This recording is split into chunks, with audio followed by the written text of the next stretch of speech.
समाचार अब तक, सत्य का साहस। आता काटोल विधानसभा क्षेत्रासाठी उमेदवाराला निवडून आणण्यासाठी तुमची काय रणनीती आहे?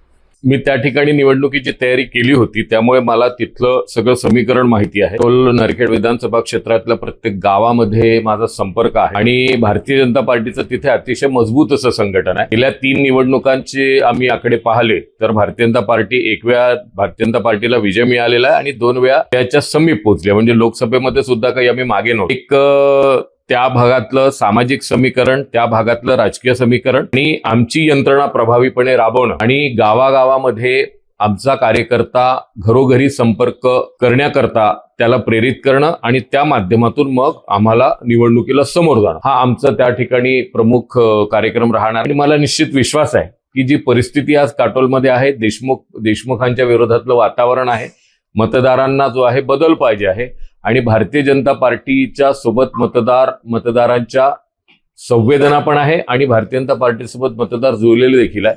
त्या भागामध्ये साधारणतः लाडली बहीण योजनेची आपण 92,000 नोंदणी झालेली आहे काटोल नरखेड विधानसभा क्षेत्रामध्ये आणि तो एक गेम चेंजर निश्चितपणे ठरणार आहे आणि आमचे उमेदवार माननीय चरणसिंगजी ठाकूर हे मोठ्या फरकाने बहुमताने यावेळेस तिथून निवडून येईल याची मला खात्री आहे। अनिल देशमुख यांना एक चुनाव चिन्ह घडीत दिलं आणि ती एक भाजपची रणनीती महाविकास आघाडीच्या विरोधामध्ये त्यांनी आखली असं तुमच्यावरती म्हणजे डमी उमेदवार उतरवण्याचा आरोप तुमच्यावरती लागत आहे, काय सांगा? नाही, आम्ही काही आम्ही ज्या ज्या ठिकाणी महायुतीचे उमेदवार उतरवले त्या ठिकाणी आमच्या चर्चा करून सार्वजनिकरित्या नावं घोषित करून उतरवले। मी पाहत असाल की राष्ट्रवादी काँग्रेस अजित पवार म्हणजे घड्याळ चिन्हावर जे उमेदवार लढणार आहे त्यांची अधिकृत यादी त्यांच्या पक्षाकडनं घोषित करण्यात आली, परंतु त्या यादीमध्ये कुठेही काटोलमध्ये जे अनिल देशमुख यांनी फॉर्म टाकला आणि त्यांनी चिन्हावर लढायचं भूमिका त्या ठिकाणी ठेवली आहे, त्यांचं कुठेही अधिकृत नाव त्या याच्यामध्ये नाही, त्यामुळे हा काही आमचा अजेंडा नाही किंवा आम्ही अशा प्रकारे डमी उमेदवार उतरवत नाही। महायुतीचं शासन आहे राज्यामध्ये, परंतु काटोलमध्ये ज्या पद्धतीने बेरोजगारांची संख्या आहे त्यावर तुमचं काय मत आहे? असं आहे की फक्त काटोलच नाही तर तुम्ही बघाल की ज्या ज्या ठिकाणी महायुतीच्या विरोधातले आमदार होते त्या ठिकाणी हा प्रॉब्लेम आहे, कारण त्यांनी प्रत्येक ठिकाणी काय केलं की सरकारी योजना आपल्या मतदारसंघात येऊ नये आणि सरकारला त्याचा फायदा येऊ नये, म्हणजे विशेषतः ज्यावेळेला महायुतीचं सरकार होतं तर योजना काटोलमध्ये गेल्या असतात त्याचा फायदा सरकारला झाला असता, भारतीय जनता पार्टीला झाला असता, महायुतीला झाला असता, म्हणून त्यांनी त्या योजना खाली जाऊच दिल्या नाही। बेरोजगारीचं प्रमाण आहे कारण इंडस्ट्री त्या ठिकाणी येऊ शकली नाही, म्हणजे एखाद्या आमदारांनी त्याच्या क्षेत्रामध्ये 132 kVA MSCBचं स्टेशन हवं याकरता 25 वर्ष प्रयत्न न करणं, 3 वेळा सत्तेत आणि 2 वेळा विरोधात असताना सुद्धा ही एक शोकांतिका आणि त्यांनी हे जाणून बुजून केलेलं सरकारला बदनाम करण्यासाठी आणि लोकांना याची कल्पना आहे। आम्ही त्या पद्धतीचे मुद्दे आमच्या निवडणूक पूर्व भाषणामध्ये मांडलेले आहे, लोकांना त्याची कल्पना आहे, पण आमचा आमदार आणि आमचं सरकार त्या ठिकाणी ज्या वेळेला येईल आणि त्या ट्रिपल इंजिन राहील, म्हणजे आमचे उमेदवार निवडून देतील, महाराष्ट्रामध्ये युतीचं सरकार राहील, वरती केंद्रामध्ये सुद्धा आमचं सरकार राहील, त्याला या ट्रिपल इंजिनच्या सरकारमध्ये जो काही तिथला विकास रखडलेला आहे, तिथे जे काही उद्योग क्षेत्रामध्ये मागासलेपण आहे किंवा माघारलेला आहे त्या सगळ्या गोष्टीवर विस्तृत असं आम्ही एक रोडमॅप तयार करेल आमची पार्टी, आमचे उमेदवार, आणि त्या पद्धतीने आम्ही 5 वर्षात इम्प्लिमेंटेशन करून तिथल्या बेरोजगारांना रोजगार देण्याचा निश्चित आमचा रोडमॅप तयार आहे। काँग्रेस पक्षाने ती योजना जी आहे चुनावपुरती सांगितली होती, आता काँग्रेसने महाराष्ट्र राज्यामध्ये घोषणापत्रामध्ये गॅरंटी कार्ड आणलेलं आहे, यावर तुमचं मत काय? यावर माझं मत घेण्यापेक्षा तुम्हाला माहिती आहे कालच काँग्रेसचे अध्यक्ष राहुल गांधी यांनी स्टेटमेंट दिलं की योजना अशा बनवा ज्या आपल्याला इम्प्लिमेंट करता येतात, आपण मॅनिफेस्टोमध्ये देतो आणि मग आपलं सरकार आल्यानंतर तिथे त्या योजना आपण राबवू शकत नाही आणि मग 10 वर्षात आपलं सरकार जातं, म्हणजे त्यांचं फेल्युअर त्यांनी त्या ठिकाणी अधोरेखित केलं।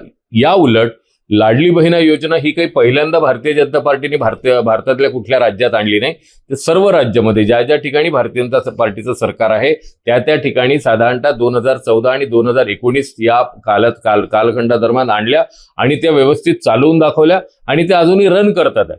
त्यामुळे आपली स्वतःची मानसिकता असली पाहिजे कुठलीही योजना आणून तिला राबवायची। भारतीय जनता पार्टी त्या मानसिकतेत आहे की शेवटच्या घटकाला गरीब कल्याण योजना पोहोचली पाहिजे आणि त्या माध्यमातून त्याला आर्थिक स्थैर्य प्राप्त झालं तर मग त्याला शिक्षण, आरोग्य या चिंता राहणार नाही आणि त्याच्या आयुष्यामध्ये समृद्धी येईल। त्यामुळे या सगळ्या योजना आम्ही राबवतोय। काटोल नरखेड विधानसभा क्षेत्रामध्ये भरपूरशा लोकांना घरकुलाचा लाभ मिळत नाही आहे, यावर तुमचं मत काय?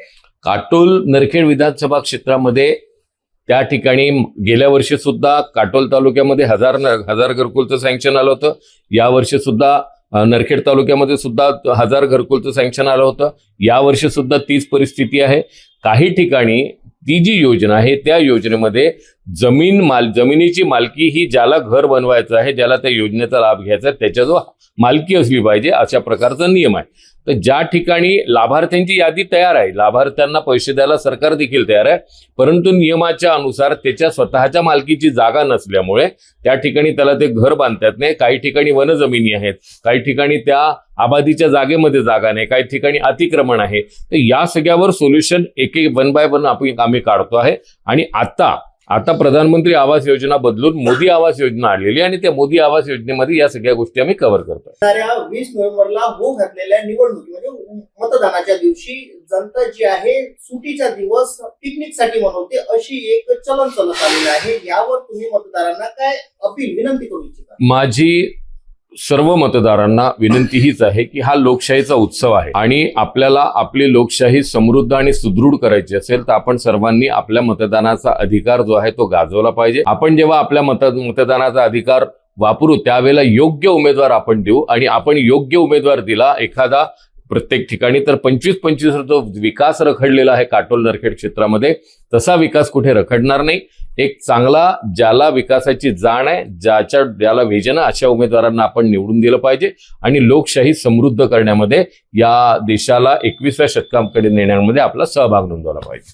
रजत कलेक्शन, जहां आपको मिलेगा रेडीमेड कपड़ों का भव्य कलेक्शन। फैमिली शॉपिंग करनी है तो रजत कलेक्शन है सही जगह, जहां आपको मिलेगा लेडीज, जेंट्स और किड्स के कपड़ों में सभी वैरायटी। महिलाओं के लिए सिंपल साड़ियों से लेकर भारी साड़ियां, कुर्तिया, कुर्ता पैजामा, जेंट्स के लिए शर्ट पैंट, शेरवानी, कुर्ता पैजामा के सभी वैरायटी उपलब्ध। किड्स में नवजात शिशु से लेकर बड़ों तक के सारे वैरायटी के परिधान उपलब्ध।